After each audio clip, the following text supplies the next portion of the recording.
Booth ക്രമീകരിച്ചിരിക്കുന്നത് ഒരു വാതിൽ മാത്രമേ ഉള്ളൂ ബൂത്തിലേക്ക് പോകാൻ. അതുകൊണ്ട് അവര് തിരക്കൊഴിവാക്കുന്നതിന് വേണ്ടി, വോട്ട് ചെയ്യുന്ന സ്ഥലത്തെ തിരക്കൊഴിവാക്കുന്നതിന് വേണ്ടി ഒരാൾ വോട്ട് ചെയ്ത് കഴിഞ്ഞ് മാത്രമേ അടുത്ത ആളെ വിളിക്കുന്നുള്ളൂ. അതുകൊണ്ട് സാവധാനത്തിലാണ് അവിടെ വോട്ടിംഗ് പ്രക്രിയ നടക്കുന്നത്. അതുകൊണ്ടാണ് അവിടെ ചെറിയ ക്യൂ വന്നത്. മറ്റു ചില ബൂത്തുകളിൽ ക്യൂ ഇല്ല, ആളുകൾ വന്ന് വോട്ട് ചെയ്യാൻ കഴിയുന്ന സാഹചര്യമുണ്ട്. പിന്നെ ജനാധിപത്യത്തിൽ എല്ലാവരും വോട്ട് ചെയ്യുമ്പോഴാണ്, 100% വോട്ട് രേഖപ്പെടുത്തുമ്പോഴാണ് ജനാധിപത്യം ഏറ്റവും കൂടുതൽ അർത്ഥപൂർണമാവുക. അപ്പോൾ പോളിംഗ് ശതമാനം ഉയരട്ടെ, എല്ലാവരും വോട്ടവകാശം വിനിയോഗിക്കട്ടെ എന്നാണ് നമുക്ക് ആഗ്രഹിക്കാൻ കഴിയുക. ശേഷം പറയാനുള്ളത് ഇല്ല, വോട്ട് രേഖപ്പെടുത്തി എല്ലാവരോടും വോട്ട് ചെയ്യുക എന്നാണ് പറയാനുള്ളത്. ആർക്ക് വോട്ട് ചെയ്യുന്നു എന്നൊക്കെ ഉള്ളത് പിന്നീട് വരുന്നൊരു കാര്യമാണ്. എല്ലാവരും വോട്ട് ചെയ്യുക. ഞാൻ LDF സ്ഥാനാർത്ഥിയായി മത്സരിക്കുന്നതുകൊണ്ട് എനിക്ക് വോട്ട് ചെയ്യണമെന്ന് സ്വാഭാവികമായിട്ട് ഞാൻ പറയുമല്ലോ. പക്ഷെ വോട്ടവകാശം വിനിയോഗിക്കുക എന്നത് വളരെ പ്രധാനപ്പെട്ട ഒരു കാര്യമാണ് നമ്മുടെ ഒരു സാമൂഹ്യ വ്യവസ്ഥയിൽ. അതുകൊണ്ട് എല്ലാവരും വോട്ടവകാശം വിനിയോഗിക്കണം എന്നാണ് എനിക്ക് അഭ്യർത്ഥിക്കാം. കോൺഫിഡൻസ് ലെവൽ വരികയാണല്ലോ, വലിയൊരു പ്രതീക്ഷയിലാണോ?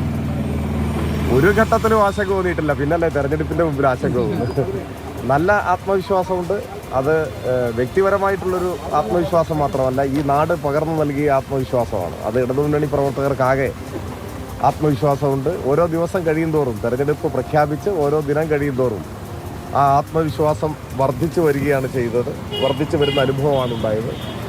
നല്ല സമ്പൂർണ്ണമായ ആത്മവിശ്വാസത്തോടെ, ആഹ്ലാദത്തോടെയാണ് ഞങ്ങൾ തെരഞ്ഞെടുപ്പ് ദിവസത്തെ വരവേൽക്കുന്നത്. ഞങ്ങളുടെ പ്രവർത്തകർ വോട്ട് ചെയ്യുന്നത്, എല്ലാവരും വോട്ട് ചെയ്യും. വലിയ വരവേൽപ്പാണ് ഈ മണ്ഡലം തെരഞ്ഞെടുപ്പുകളിലൊക്കെ നൽകിയത്. അതൊക്കെ വോട്ടിങ്ങിലേക്ക് പ്രതീക്ഷയിൽ കവിഞ്ഞ പിന്തുണയും ഐക്യദാർഢ്യവുമാണ് എല്ലായിടത്തു നിന്നും ലഭിച്ചത്. അത് ഈ തെരഞ്ഞെടുപ്പ് മണിക്കൂറുകളിലും വരെ, അതായത് ഏതെങ്കിലും ഒരു സമയത്ത് അതിൽ പുറകോട്ട് പോയിട്ടില്ല. തീർച്ചയായിട്ടും അത് എല്ലാവർക്കും, ഇടതുപക്ഷ ജനാധിപത്യ മുന്നണി പ്രവർത്തകർക്കും LDF വിജയിക്കണമെന്ന് ആഗ്രഹിക്കുന്നവർക്കും അവരുടെ പ്രതീക്ഷകളെ അരക്കിട്ടുറപ്പിക്കുന്ന അനുഭവമാണ് ഈ തെരഞ്ഞെടുപ്പ് കാലത്തുടനീളം മണ്ഡലത്തിലുണ്ടായത്. ഓക്കെ, ബൂത്തുകൾ സന്ദർശിക്കാനില്ല. നിലമ്പൂർ നഗരസഭയിലെ വിവിധ ബൂത്തുകളിൽ നിന്ന് സന്ദർശനം ആരംഭിച്ച് അങ്ങനെ പോകാമെന്നാണ് ഞാൻ കണക്കാക്കുന്നത്. ഓക്കെ, അദ്ദേഹം വോട്ട് രേഖപ്പെടുത്തി ബൂത്ത് സന്ദർശനത്തിലേക്ക് കടക്കുകയാണ്. മുത്തി, ശ്രദ്ധിക്കേണ്ട ഒരു കാര്യം, ആദ്യം എല്ലാവരും വോട്ട് ചെയ്യുക എന്നുള്ളതാണ് എനിക്ക് പറയാനുള്ളത്. ആർക്ക് വോട്ട് ചെയ്യണം എന്നുള്ളത് രണ്ടാമത്തെ കാര്യമാണ് എന്നാണ്.